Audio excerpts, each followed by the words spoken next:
Three, two, one, go. Meeting is being recorded. Go ahead and do your thing. Oh, party. Great. Hey, Landon. Good morning. Hey, man. How was your week? It's good to see you. Beautiful First of day. all, before I ask that question, welcome back to another episode of the Gritty Guys. I apologize, everybody. I was unavailable yesterday in the morning. I guess on Landon's end, some Barrel Factory folks were not so pleased with us kind of pushing it back. So no responsibility for Landon to bear. That is 100% my issue. You can send me hate mail if you'd like. Landon, how was your weekend, man? Nobody panic. We're back on Tuesday. How was my weekend? I actually am going to start doing this because I'm. This is my weekend recap, real quick. Hey, small town Right. select. Oh, there's a couple. Champs. Guys. There's two. And of course, the champs. There's three. You feel me? There's three. All three teams won. Two of them lost a game though in pool play, so it didn't come with those challenges. Yeah. But 8U continues their undefeated season and crushed everybody. And we're to the point where the parents don't realize how good we are. So it's the same tournaments we've always played in, but they're like, well, just know there's just not as much competition. And I'm like, no, we'll just keep getting better, that's my job to find competition. So I'm still panicking about winning a lot. So I think all the teams are going to move up the age group next week, but or the week after next week. But still, man, 11, you did great. That's pretty kick arse. Where are you gonna hang those banners up? In your building? Oh, there's a little spot back there. You're gonna run out. Can you see those hanging up? Right. Oh yeah, that's a reflection. That's a reflection, I think. Anyway, no, yeah, they're hanging. They're hanging. We're filling the wall, baby. Hashtag Love fill the that. wall. That's I do have to tell you before we continue about a little trickeration we did this weekend with the 11U team. They were stoked. Okay. Did you tell me about this already? Yeah, a little bit, but I won't tell the people. Tell the people. So it was a tight game in the championship, and we got bases loaded. Okay. And the count goes to 2 balls, no strikes. So we got to play. Apparently, it's been going around on like Facebook Reels or something too, that some other team did it a year ago or something. But I haven't seen it. We did it when I was in like Little League in high school. Anyway, if it's 2-0 and I give the sign, we're gonna fake. If the next one's a ball, we're gonna fake walk, right, and act like it's ball 4. And then so, sure enough, it comes in. It's ball 3, but we act like it's ball 4, and the kid named Blaine hitting just knows exactly what to do. Just drops his bat, and he's like jogging. Everybody's like, come back. That's only 3. And then the kid on third just kind of walks up to the plate, and he's like, beep, touches the plate real fast. And like, I mean, people were going, they were off their rockers, bro. Our parents were like, you got to go back to third. And their parents were like, what are you talking about? That's only 3. And the umpire kind of had to explain it to everybody in between innings. It was great, man. Pull out a little knowledge, you know? A little trickery, a little Savannah banana. He touched the plate. He went beep, beep. And that's totally legal. But yeah, that was my weekend. Kids, if somebody takes off and they think it's ball 4 and it's not, throw them out. Okay? It's live. Ball's live, chumps. Make somebody to stop you. Continue the play. Don't let anybody score if you're not 100% certain. Or like, what's another example of that? Like, I'm trying to think of a double play or something. Or any of that. Like, sometimes I see like teams run off the field and there's only 2 outs, and then the runners like kind of notice what's happening, but they're like, oh, well, I can't take the next bag because they didn't know. It's like, it doesn't matter if they didn't know. You run. Like, if they run off the field, keep running, because the umpire's going to be like, oh my gosh, they have no idea what's going on. Yeah. And you should probably know how many outs there are. And actually, you should probably know how many pitches, how many balls and strikes there are, but they're 11. They kind of get past the other team. If you did this at 17, you need help. You need to find a professional. Yeah. No, that's funny, man. I can't even remember a time in my career when I was a little guy where that ever happened. I mean, it happened on accident all the time, but Right. no, like And most of the time, call you back as well. And so, like, the kid that's doing the play really has to know that, like, no matter what happens, go to first. for sure. Yeah, that's funny, man. Um, anyways, can I tell you about the fun little toy that I purchased last week? Yeah. But, yeah. I got a Rapsodo. Ah, yeah. I'm in the middle. I was a kind Let of me ask a you. buy, but Let it me was ask a you a couple very questions before you continue. it was a very expensive impulse buy because I felt like at some point I was going to get one or the other, and I'm a portable hitting instructor, so the Rapsodo allows for me to do it anywhere. Absolutely. So like if I had my own spot, I would bolt into the ground the $95,000 hit tracks machine. Yeah. But if I'm moving around, you can't do that. But I don't know. What's your question? Where are you gonna flame me? No, dude. Oh, Not everybody. Do you still have to? Can you charge it and use it at the same time? correct. You can. You can. You can. Then this version you can. Okay. Okay. See, I was wondering because I had the old version not too long ago, and man, I tried, and it would only stay charged for like 45 minutes, and then I would have to charge it, and you couldn't plug it in and charge it. But if you could charge and use at the same time, that would make. I mean, that's worth it, probably. Yeah. Very much so. I think it's a great tool, man. And I'm happy for you. Thanks, bro. Yeah, to my understanding, it seems pretty freaking sweet. And I mean, data's power, knowledge is power. So, and you know what it does? It builds portfolios for guys. So, like the college guys Right? that are trying to get seen, they could get their readings, and over a course of whatever, even the young guys looking to go out of high school, you can build a little portfolio. You can do a little spreadsheet. They could send the reports to coaches. It's a pretty neat little tool. So, shout out Really? Rapsodo. Yeah, Rap Soto really stepping up your game. If you want to sponsor my boy Jaden here, do it, please. You should sponsor our podcast. That wouldn't suck at all. Free T-shirts, maybe a rap soda here or there. I don't know.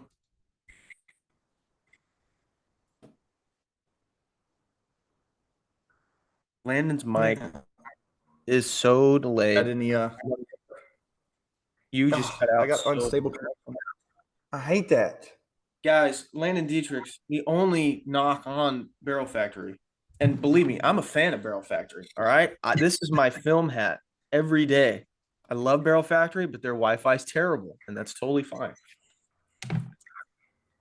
We don't need Rap Soda as our sponsor. We need AT&T or Spectrum or something. You got, you got it. T-Mobile. Anyways, today's first question, not first question, Mindset Monday. There you go. No, that's not it either. Hold on. Mechanics Monday. There you go. It's Tuesday, but I'm still off my rocker. Landon, what's our topic for Mechanics Tuesday? Hold up here a little bit. It's about Mechanics Tuesday is when we load, when we stride, when we swing. What you hear it all the time? Stay back. Hey, stay back. Stay back there. Don't drift forward. Stay back. When is it okay to move forward? When is it staying back? How do you stay back? What is staying back? Why is staying back? Who Why? is staying back? Guinness staying back. To me, you asked this before we started shooting. By shooting, I mean press record. This question terrifies me because it's so complex. So, dude, staying back, this has probably has been one of the biggest downfalls of my hitting career from a mechanic standpoint because every kid growing up gets told to stay back. They think, okay, all of my weight on my back leg and dip the toe in the bucket on that front foot. Whereas staying back to me means after you make your positive move into your load after you get to your launch position. A visual cue for me is staying behind your front hip after you land in your launch position. So to me, not staying back is out over the front foot, either early or crashing forward with the upper body. Before I go into like what I think all that does, what's your definition? Because I'm kind of curious. Oh man, you got to know before we even start that I was like Tokyo Drift in college and high school. Oh So yes, like I was we like, talked about that. and I wanted some power, bro. So I had to be like, and they were like, bro, you got to fix this. And so I had to think like dip the toe and turn on the back leg. I never did, but I had to think about that. And so I have kids right now that I'm like, hey, dip the toe. They never end up doing it. And then I got kids too that I'm like, hey, remember when we talk about keeping your head still and staying back? That only matters after your front foot hits the ground, right? So like when your front foot hits, then you got to turn still. But I think it's different for everybody. You got kids that really lunge and you're going to have to tell them, dip the toe and stay back. And there's kids that need a positive move because they get stuck. A lot of my hitters get stuck because I was so drifty that I never had to think about going forward. I never had to think about it. So sometimes I'll notice my guys are like, and I'm like, no, you got to go a little bit. You still got to go a little bit. Yeah. And just to clarify for the viewers of the Gritty Guys pod, that I am fully 100% in that camp. I pride myself in having feel. And with hitters, you got to have feel. Like I was the complete opposite of Landon. He drifted as a youth hitter. I got stuck. So like when I first started to work on the proper load and not getting stuck in my back like and tilting and rotating off the ball, I had to think in my mind, I'm going to pick up and go as far. I'm trying to crash forward. And then I'd look at video and I would only move like that far. And like brother would be like, oh, you can get a little more. And I was like, what? He's like, yeah, man, positive move. I mean, there's like we said, there's ways to do it and there's ways to control that forward move. But yeah, man, you got to stay back. You want to hit homers, you want to backspin the ball and not top spin balls down the line or miss balls out over the plate. You got to stay back. I mean, you have to. If you want to create more space, if you want to see the ball longer, if you want to make good swing decisions, you best stay back. Very important. And a topic that I want to bring up later actually plays into this. But for you and because you brought this up, what does staying back do for you? What does it do? Man, when I would get forward, like it's funny you say that you would try to go forward and only move this much. I would try to not move at all, and I would move this much. And it's like, what is going on here? And so when I stay back, and when I keep my chest back too, so like not this way, but I get,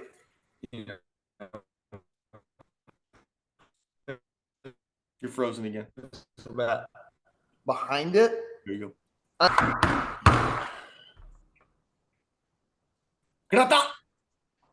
Am I still frozen? No, you're good now. That's pissing me off.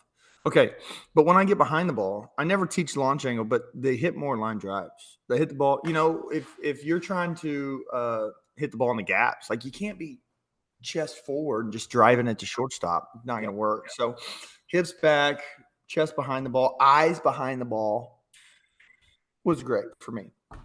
Oh my God, that's huge. Oh my gosh, that's huge. If anybody, I don't know if you've seen it, Landon, when Peter, formerly Jose Alonso, what was his name? I can't remember. Pete Alonso. Polar bear. He was Jose before, or no, Pedro. He was Pedro at Florida. Did you know this? I did not know that. His name was Pedro at University of Florida. So, anyways, Pete now he takes BP, where like he'll do half swings and he'll hit the ball like 900 feet. Mike, oh great, this is a disaster area. Anyways, Pete would hit balls during BP and stop out front, and his thought is getting his eyes behind the barrel.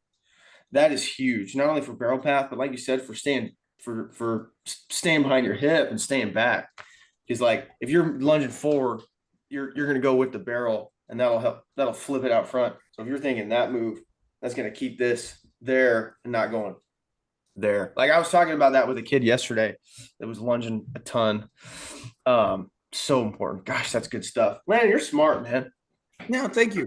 And I just think like I watch reels on hitting just like the kids do, and they'll send me some, and it's like, look, this coached this many guys in the big leagues, and he's like telling you to get a positive move, and this guy's coached this many guys in the big leagues, and he's telling you to stay back and not let your head drift. And I'm like, God, how about this? They know what works for themselves and for their hitters. Like they're not. No one's wrong. Well, some people are wrong. Dummies are wrong. Yeah, but like, dude, it's like people who stay back need a positive move, and people who have a lunge need to stay back. It's hey, Yeah. hey. And we're not trying to, you can't obviously cookie cut everybody. There's guys who go forward a crazy amount, and then there's guys that don't move at all, and they are kind of on their back leg. Like it's just whatever works for people. Do your thing. Tweaka, squam. Do your thing. Do your thing, dude. Oh, and I've almost forgot before we move on. The mental side of staying back for you. Well, let me explain me first. Let me explain my thought.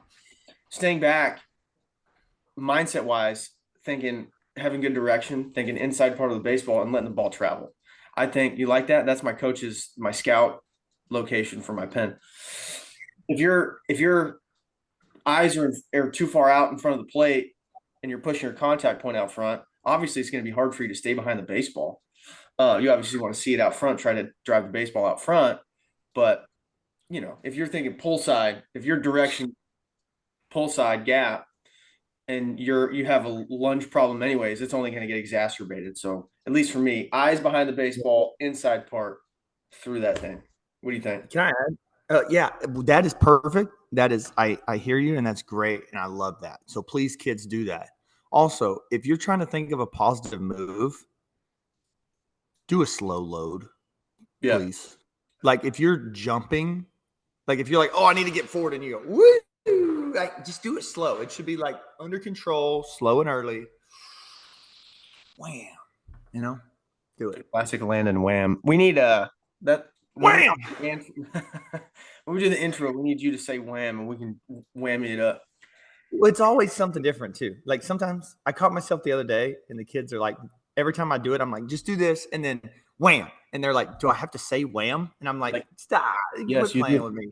When we were the last Barrel Factory camp that I did with you, you were teaching the kids. They were all sitting around, and all the parents were around, and all the other the guest instructors were behind you, and you were explaining something, and you were like, you want to get to this pitch, wham, a little bit higher, wham, ball down, wham. Like, oh man, I love that, the whammy, dude. Just give them the whammy. The other day I was like this, and then somebody hit a ball 400 feet, and it was like this, and that's the sound effect I did, and the kid was like, "This guy has some serious issues." You're like, Coach Land is kind of weird. I'm a wham kind of guy, dude. If you just stay back, you can just wham, wham, wham. The ultimate wham. That's good stuff. Landon, thank you for bringing that up. Gosh, that's good. You kids better pay attention because we're smart AF. We're smarter than everybody, and everybody else who does hitting is wrong. We're the smartest, and if you don't come to us, you might as well just strike out every time anyway. You might as well kick rocks and sandals. Guys, gosh, where was I? Train of thought. Pick a kid. Who's your player of the week? Oh gosh, this is such a hard one, man, because a lot of kids did really well, and I know everybody watched it last week, and everybody wants to be the kid. So this week, I'm gonna go with Luke Haney. He's just good, man. He gets it, and I'm picking him mostly because he's one of our guys on the mound. For the first time ever, I saw him struggle. He was like, I just can't find the zone. And I was like, man, that happens. And he's like, it does. And he was like, it does. I was like, yeah, it does. I was like, we're going to bring you back for the championship game, and you're going to be fine. And never for a second did he panic. He was just like, what do I need to do to get better? And I was like, man, I'll show you some stuff. And also he hit good. and he's just a good kid, and I just like him. So, yeah, congrats, Luke Haney. Luke Haney, Bravo. congratulations. We'll send you your prize, and we don't have a prize. We should do that, but my What about player, you? I have to go with Mr. Ethan Bristol because he hit. Yeah. Wham. He dog. He hit his first big boy homer. Oh, Central, just right of the center field sign. What is that called? The numbers in center. Jeez, I'm lost. Anyways, first big boy homer. The kid works his butt off, dude. When I first met him, he absolutely refused, and still on occasion does this to this day, refuses to get into a good posture position. He refuses it. Let me explain.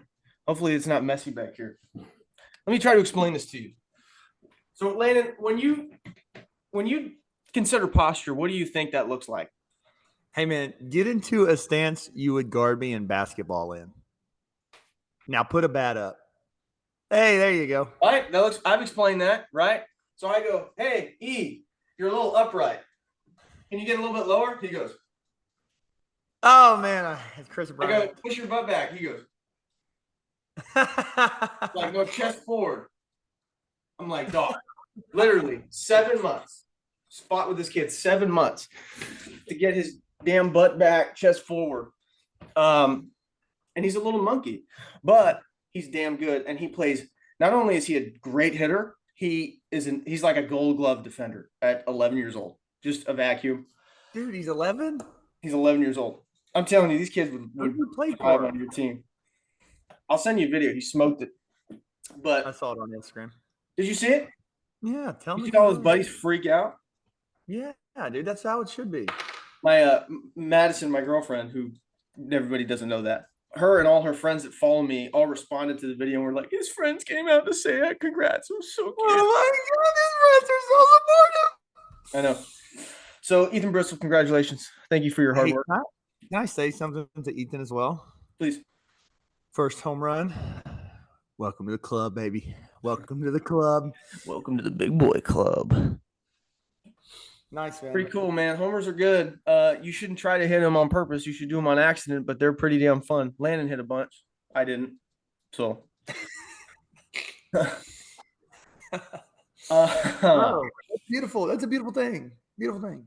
It's a beautiful thing. What else do we have? We're supposed to have a guest. We actually were supposed to have Mike Trout on today, but something came up. Something came up.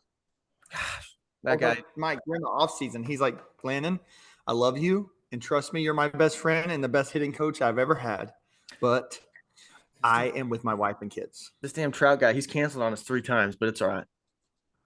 For those of I you saw one of those videos on Trout the other day, and the song was like, if you could return, don't let it burn. And I was like, oh my gosh, I miss Mike Trout being the GOAT. Oh man. every time I pull him up, because the kids will do something and I'll have their kids video here and then I'll pull up Mike. And every time I pull him up, I'm like, dude, this guy sucks. And they're like, what? It's Mike Trout. I'm like, bro, obviously I'm joking. And they're like, okay. I'm like, well, he can't stay healthy, but yeah. Yo, Mike, if you're hearing this, bro, I miss you, Mike. Hey, big ups, Mike. Long way around. We need to have guests at some point. If anybody knows a major leaguer that would like to be on our show, we'll figure it out. We know people. Cody, come on. Dude, we know people. Cody Brad. See you next week, pal. CB. 3 quick fire questions. What do you got? Go. Boom. Oh, man. Okay, this is a coaching question. It's a 2-part question. It's not going to be that quick. Oh, nice. What if you're the coach of a team or coaches of teams you've had? Age, you tell me what age we're talking about. How hard of a coach should you be, and how accountable should you hold everybody, and how much of it should just be fun and like, whatever, you're good, do this, it's okay, get him next time, and how much of it should be like, I've told you, I have told you, and you got to do it for your own good. Which one? Whew, that's a great question because I gamble with this. I walk this line daily, and I'm I'm sure walking. I walk the line.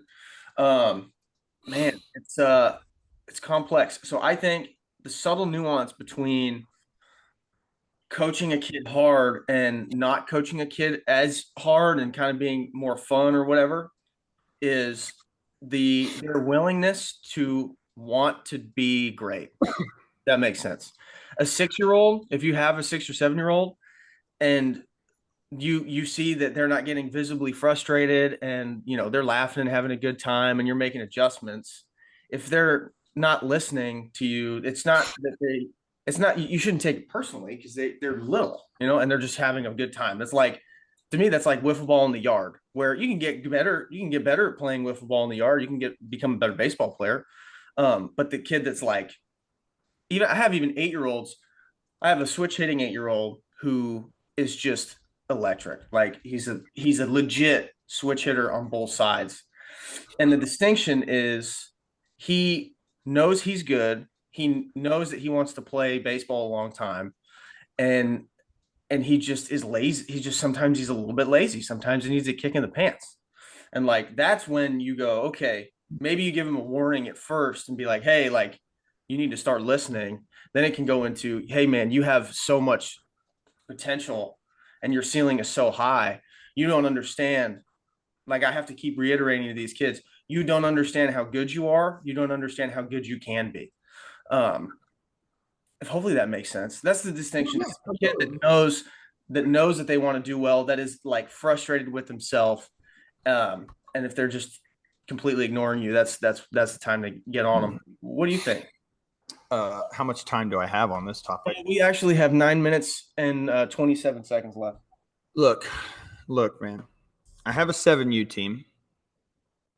There is instruction, but there is not a lot of anything other than instruction. Like we gotta tell them 4, 5, 6 times, and that's just is what it is. You get out, you get a high five. You strike out, you get a high five. You miss a ball, you get a high five. You hit a home run, you get a high five. It doesn't. You make a good play, we'll hold you up in there and do whatever. But it's just like it's fun, right? It's fun. And there's some kids on that team that are pretty good, and we're a little harder on those kids. I have an 8U team that is undefeated, and they all, every one of them, all 11 of them, know what it takes to win, expect to win, play the game hard. And if I took it easy on them for a second, they would get me for that. They would be like, what are you doing? We're not babies. We're trying to play.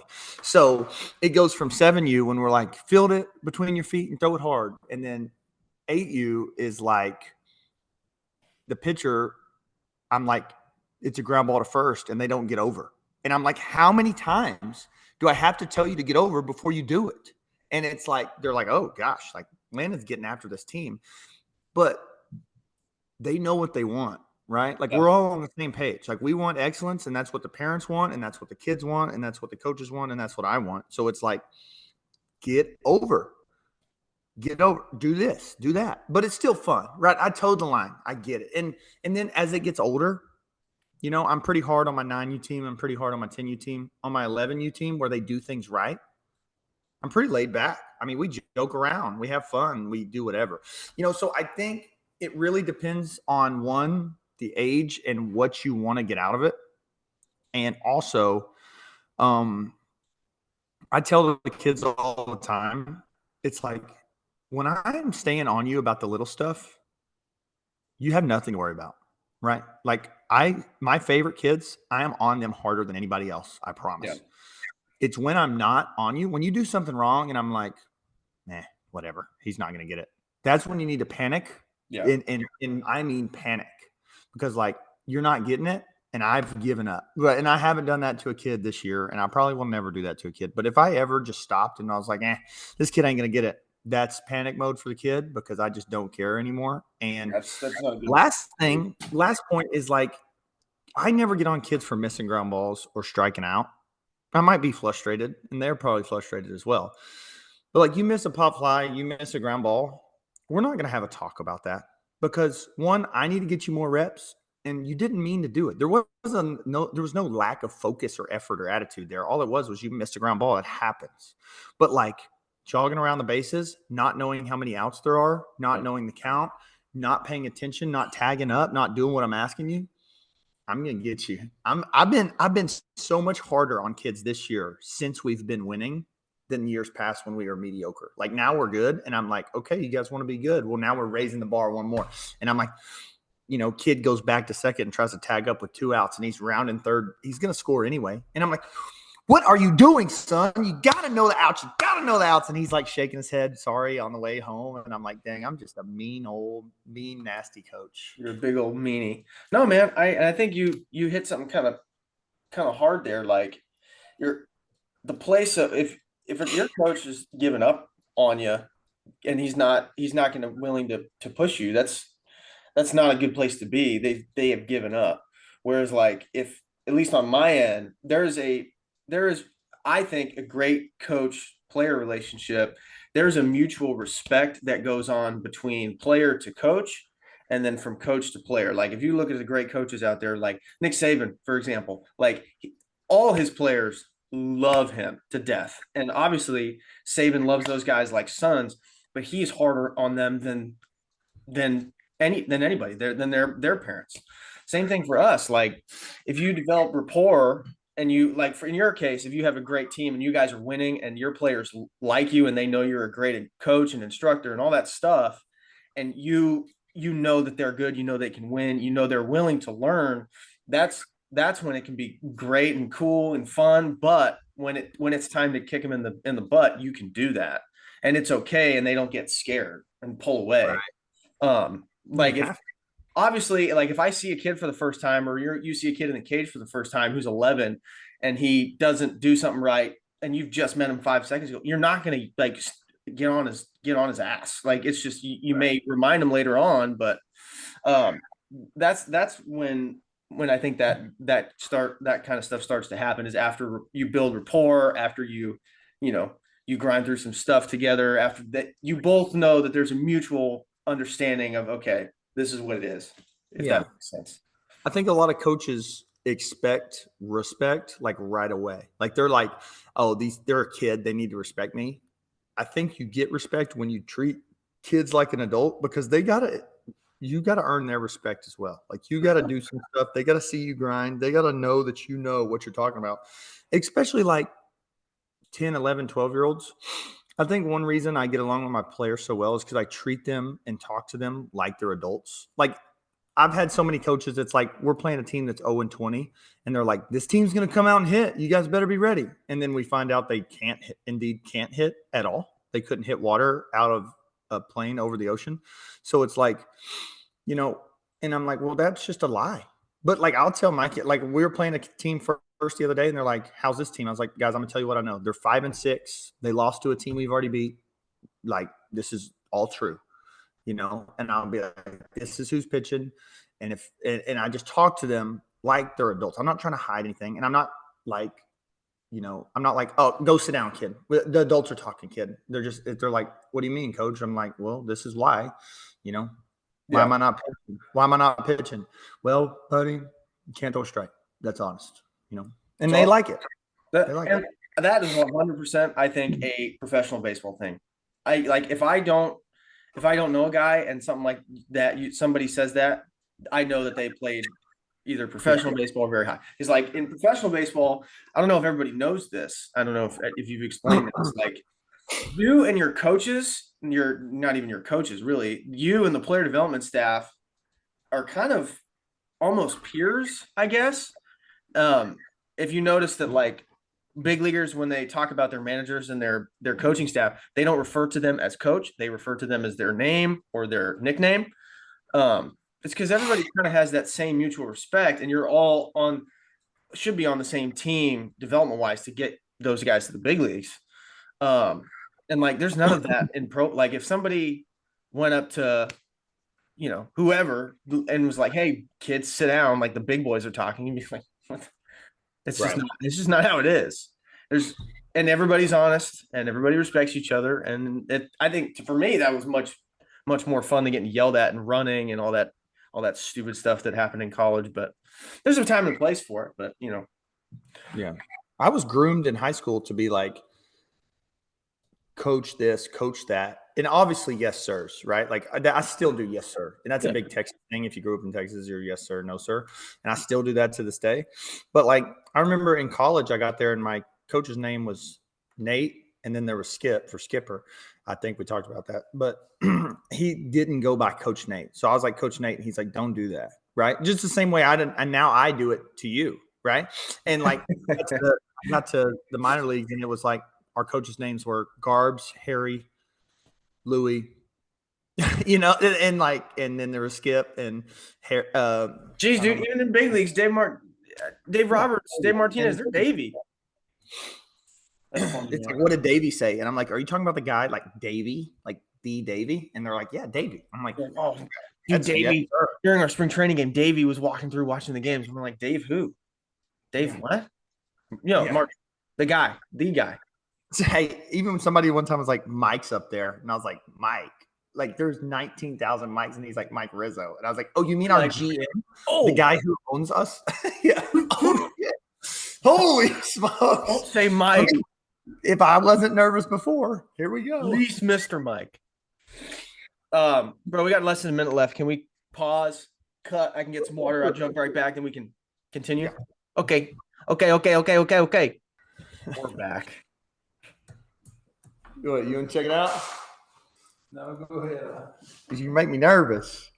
Oh, you're good. I was telling him you helped helped a lot with this place and stuff. So yeah. Yeah, okay. I don't remember what we're talking about. Yeah, I can't talk to you right here, man. Sorry. He's standing right there. Pop, man, I love you. I want to talk to you, but I'm nervous with you talking right here.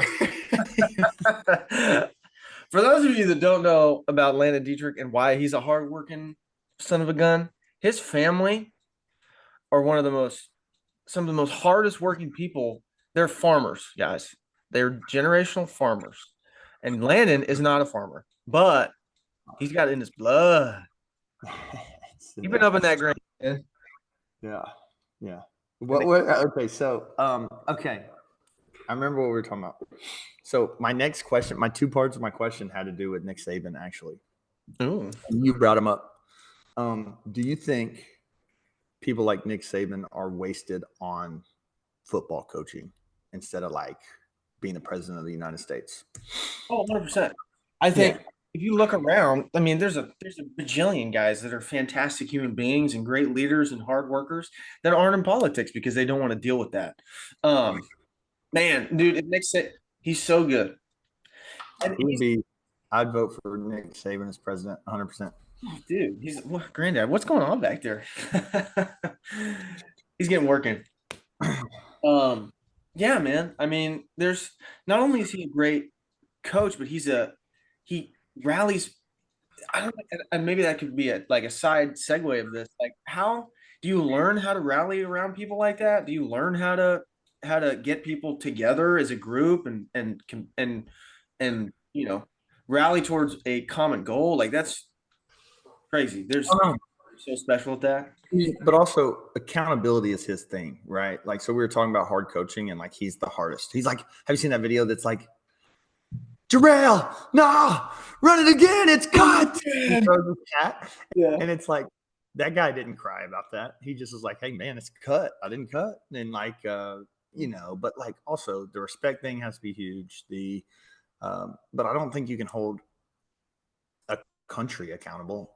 Just a football team when you're there all the time, you can.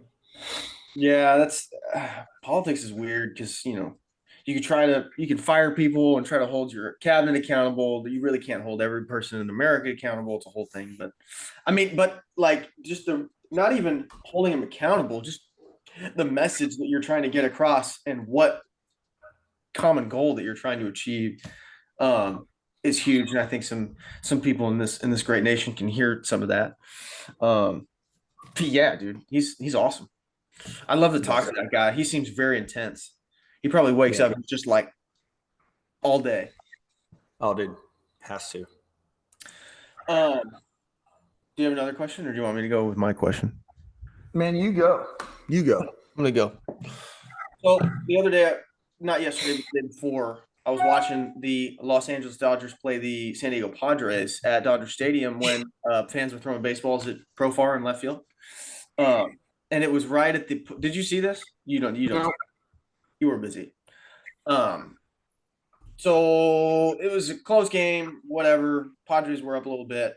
The Dodgers brought in some flame throwing guy, and like the Padres hit like 4 homers in like 2.5 innings. Jack Merrill came up, 97-mile-an-hour fastball, backside homer, 2 RBI homer. Next guy, 100. He was pissed. The pitcher throwing 100, 101. Garcia wasn't panicked at all. Base hit up the middle. So, and I immediately thought, damn, how there's zero fear and there's complete control in the box when facing 100, 102, 101 guys, and big leaguers aren't afraid to hit velo. So my question to you, and I'm sure we'll both answer it, what is the mindset and what is the approach, and how are you able to cover velocity without getting sped up and without cheating to it or whatever? How are you able to do that in your career? Because we faced some guys who threw some chet. Right. And when I was in college, I was Division III, so I had like no one throwing super hard. Like we'd face a 91, 92 on Friday, and then Saturday games would be like 85 or lefty at like 83 and had junk. So like velo was never something I had to really worry about. And then I got to pro ball, and it was like the only thing I had to worry about, right? Like people got good curveballs and stuff, but like I had to focus on being able to hit 97 every day. So I think what helped me so much was when you see velo, if you're a kid and you see velo, don't fight fire with fire and try to swing hard and swing fast, and it just slows you down. Like a strong swing, like if you watch The Rock try to swing a baseball bat, Dwayne, I miss you. See you next week. But like he'd be like, and it'd be slow. But like that's why people that are built like me and you, like don't get me wrong, I'm jacked, but like baseball players are built like us because we can turn quick, and a relaxed turn is a quick turn. Like smooth is fast, smooth is fast. So facing velo should be like you just woke up in the morning. Like, point. I like that analogy. Quick. Yeah, quick. That's what helped me at least. I mean, and dude, I tell my guys all the time, like, if you're facing 100 or whatever it is that you're equivalent at your age, all you gotta do is kiss it. All you gotta do is kiss the top of it, and then it'll go. Like, there's not a lot of guys like Javi Baez who like muscle up to it. They don't hit the ball. You have to, because you're gonna get slow and you're gonna get long. You're gonna come off it. You're gonna have to cheat out front. And then you're susceptible to a whole bunch of stuff. Just chill, dude. And that's what the big leaguers look like the other night. And they were just like taking a nap and just kissing the top of it. And then it'll go. That's the fun part with velo, is like people don't understand, like in professional baseball, even like pop flies. I don't know how, I wasn't an infielder, but pop flies in pro ball were like difficult because guys throw 100, you just kiss the bottom of it and it goes 600 feet in the air because you just touch it, That's absolutely right. And I think personally that you can train velo in practice, like we talked about. Absolutely. You have to. And let me ask you: do you see a difference when you were playing to now, where you take BP in there and you face like a machine? And do you see it as well, or do you see it the same, or what? I'll tell you what's different is I'm weaker now. For sure. So I got probably better mechanics now than I had when I was playing, just because I teach it every day now and I know what I'm looking for.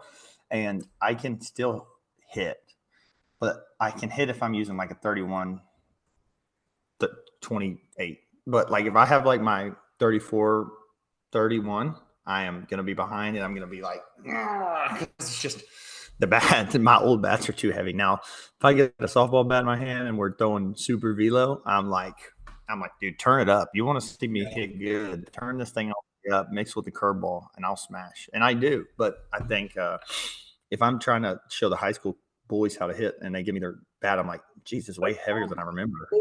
Yeah, I don't totally feel that. And I have one of my gamers, my old hickories in the cage, where, and the kids will pick it up, and the parents will be like, "Jesus, you swung this?" And I'm like, "I'm not sure how," because I swung a 33 and a half, 31, and That's what I saw. it wasn't even considered heavy. Like there's big leaders that are swinging 34 and a half, 32s, or 34, 32, or whatever. I don't know. Like Corey Seager, he swings like a 35-inch bat, 33 ounces, and hooks up like two. I don't know how they do it, but I don't know how. Man, also, I would say if you're a kid too, like I think Babe Ruth ruined this for everybody because it's like, oh, he swung a telephone pole bat and it was 900 ounces.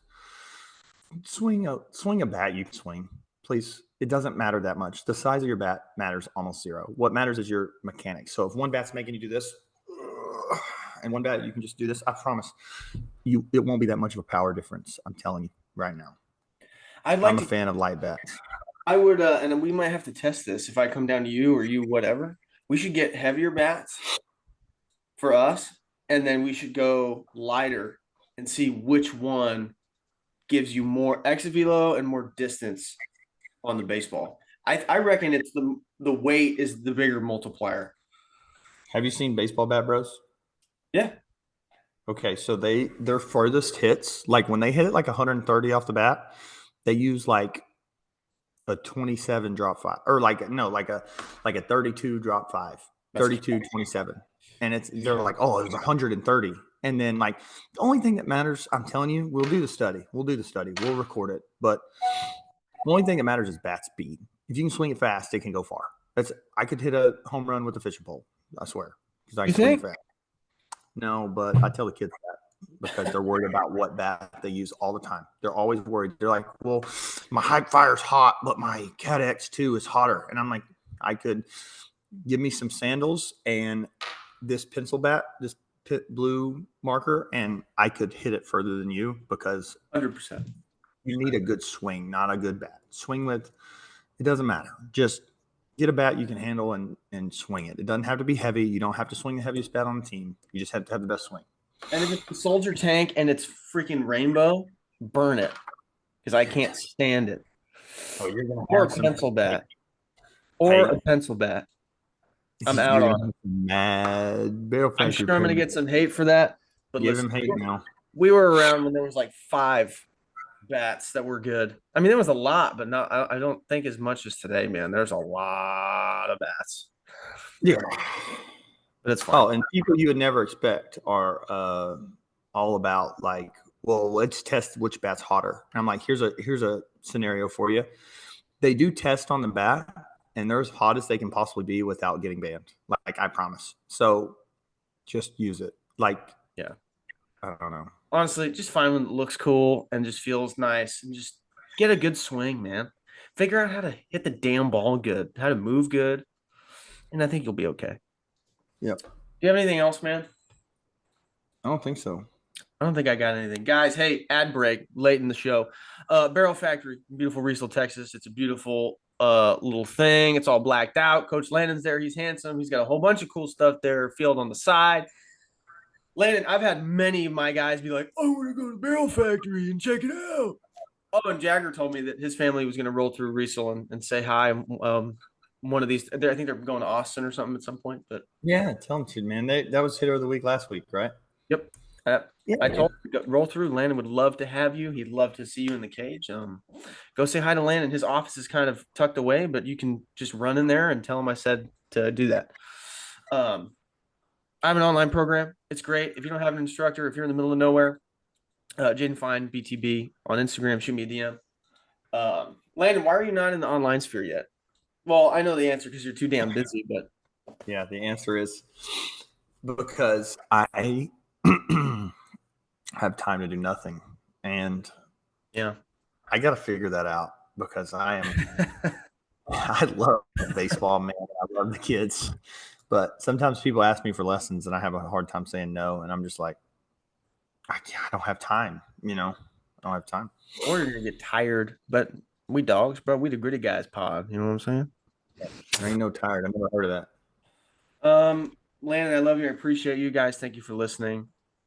Happy Tuesday. This is an anomaly. This will be on Mondays. I got nothing, dude. What do you got? Send us out, dude. Sing a song. Send us out. God bless you, Jaden Fine. Amazing Grace. How sweet the sound.